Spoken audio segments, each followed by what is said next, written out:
Jesus Christ be praised, a phrase that most KCD fans use to express joy with anything that either comes out of or is directly inspired by Warhorse Studios, because they have replicated the feeling we had as children when playing a new video game. They've built a world with awesome authenticity and accuracy. The result being that we now have 2 games in which we can find tons of replay value and joy, and it all started with KCD 1.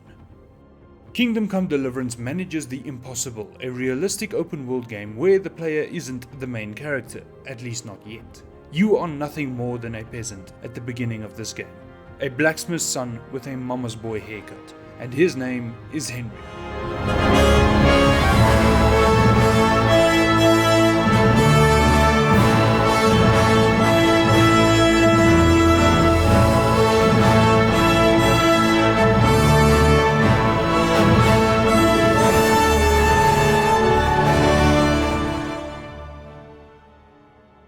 For all those who are unfamiliar with KCD, it might sound strange, but the truth is, Henry can't do anything. He can't swing a sword, he can't read, he can't swim, and he doesn't know what life is like outside of his hometown. He even punches a noble, which normally could get a peasant like him executed. But as with most good RPGs, your job is to mold Henry into a person that the common peasant could mistake for a noble or even a knight. It's not going to be easy though. Most games require that you at the very least complete one combat tutorial which equips you with the essentials to start kicking ass. In Kingdom Come Deliverance, you are going to die more times than you can count. If you try to go head to head with a foe, chances are that you are going to die 90% of the time without proper training. You get a very cheap combat tutorial during the prologue that is meant to get you through the events that follow, but afterwards, when the game truly starts, you still need to go to Bernard for additional training, and you've got to be there for hours to at least be competent and not die every time you meet a peasant with an axe. If you want to be good with a sword, then train with a sword. If you want to be good with a hammer, then train with a hammer. And it's like that for every other skill that Henry has, or skills that you want him to have. If you want to be better at lockpicking, then lockpick often. If you want Henry to be smarter, then reading will go a long way. The point is that you get better when you do the things you want to get better at. And the feeling you get when you see Henry get better is something that no other game has accomplished, because you actually start with nothing rather than being some special chosen one. It's only after you've put significant time into Henry's skills that you can attempt to venture out into the world on your own without being molested by the many challenges that may come your way. And the world that Warhorse have built here is something truly special. Any good open world RPG needs a believable and satisfying world, something that can convince the player that they are currently living in the reality set forth by the game they are playing. But what does that look like? Should it be like The Witcher 3, a game that is still being used to measure the quality of new open world RPGs? What about Skyrim, a game so focused on player freedom that people are still talking about it 15 years later? What about Red Dead Redemption 2? It's not an RPG. Okay, I'll stop.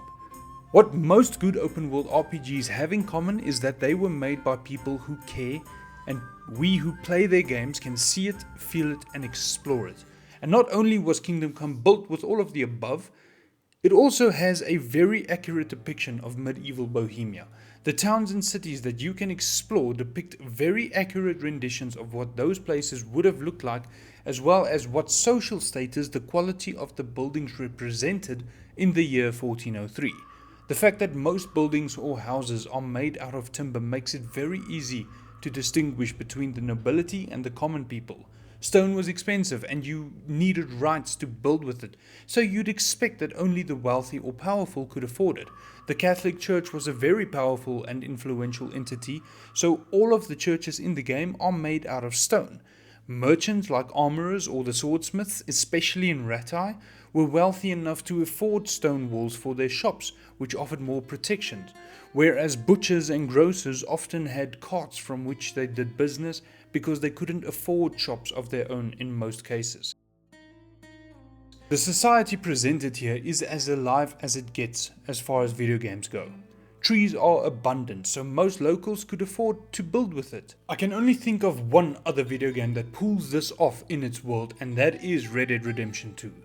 A game just hits different when it feels like you can become part of its world.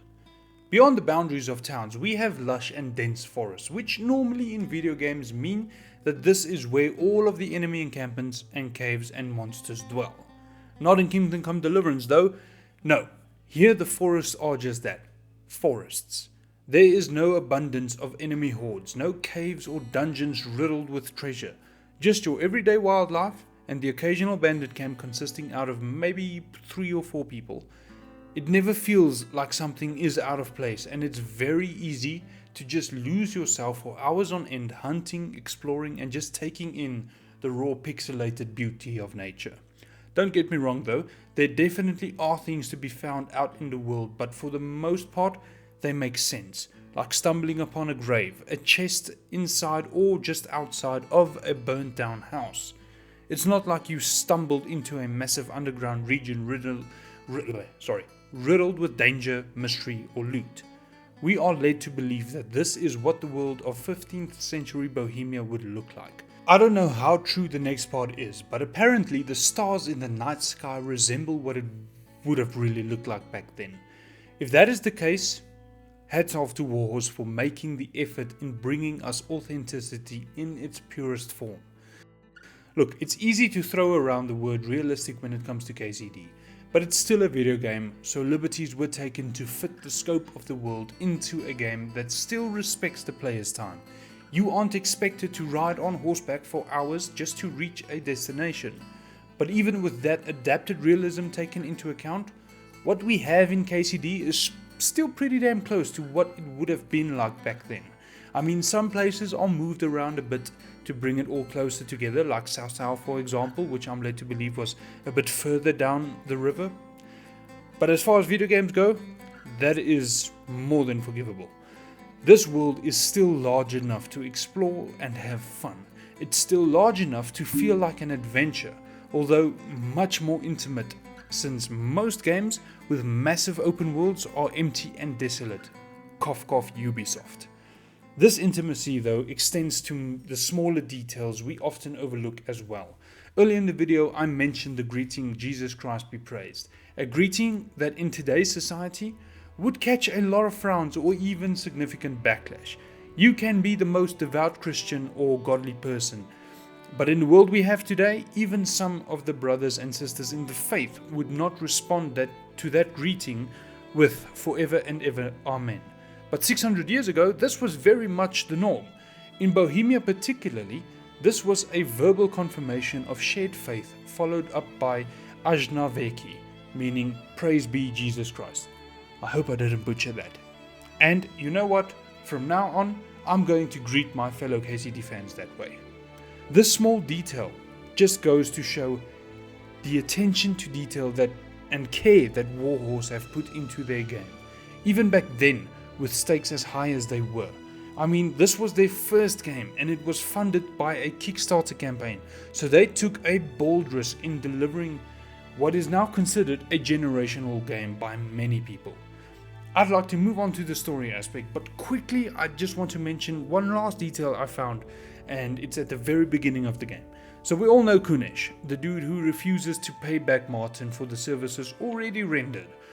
Well, if you go to him before talking to Martin, you can knock him out and look inside his pockets, and you can actually see that he doesn't have the money he owes your father, so it's not something that only happens when it's triggered by a quest. It's just like that from the get-go, which I love. I geek out about small details like this.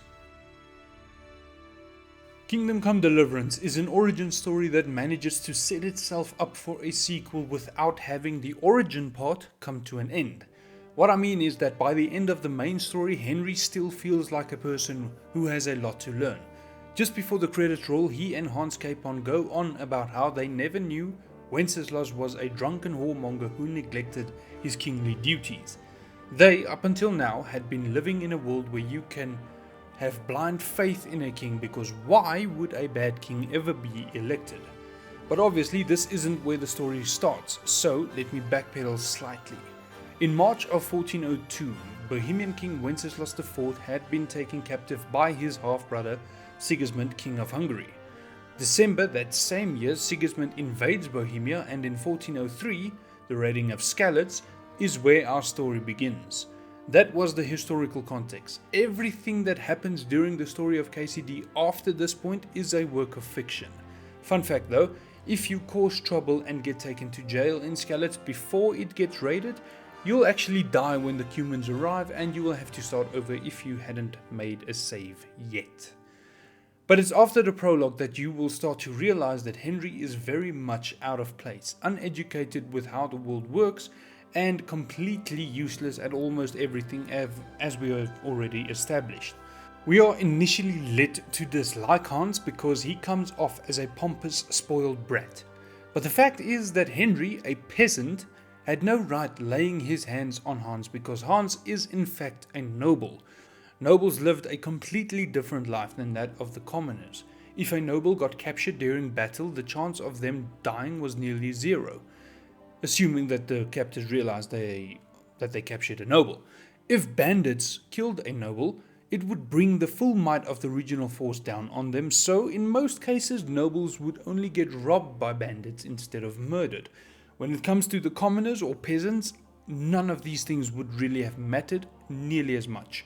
So Hans thinking that Henry is out of line is not because Hans is spoiled, it's because of the differences in their social status. But alas, Henry and Hans become thick as thieves, so it works out in the end for Henry and for those of us who didn't like Hans in the beginning. Now, I'm pointing all of this out because the story does not revolve or conform to Henry. Yes, he is the main character, and yes, he sets a lot of what happens in motion, specifically the actions that Wenceslas's allies take. But that happens regardless of Henry's goals. He wants to retrieve the sword that he and his father made, the sword that was taken from him, but Radzig doesn't care about that, at least not at first. The bandit runt that took the sword from Henry doesn't even remember Henry at first during their second encounter, showing that Runt does not live solely to be Henry's bad guy. So even though Henry uncovers a lot of what the enemy is planning, the fact that he is getting closer to his goal is not why he is sent on these various assignments. It's merely coincidental because Henry is in the service of Sir Radzig, and that is the reason he gets sent around. I particularly love the fact that the quote-unquote bad guys aren't portrayed as evil or malicious. Sure, a lot of the things that they do are brutal and violent, but this is war. A civil war, in fact, one of the worst kinds. And if you thought that espionage, scheming and infiltrating is something that only happens in the movies or in video games, then think again, because it happens in the real world as well, and it happened back then. They are fighting for what they believe will have a better outcome for their kingdom. Wenceslas is a poor king, so it's natural that someone should want to do something about getting a stronger ruler. However, that only happens through war. Show me a king that would willingly give up his power because others consider him incompetent. I just love how the story being told, although fictional, manages to tell a deep and emotional story while portraying the complexity of war and social boundaries that someone like Henry would have encountered. This game is a phenomenal achievement with a satisfying mix of gameplay, realism and immersion. For a very first release, this game is a marvel, and Warhorse Studios have the right to pat themselves on the back. I've already started with KCD2 and I cannot wait to share my thoughts on that soon. Although I am nowhere near finished with the game, so I might just take you guys on the journey with me. If you made it this far in the video, thank you so much for watching the whole thing. Goodbye, and may God be with you.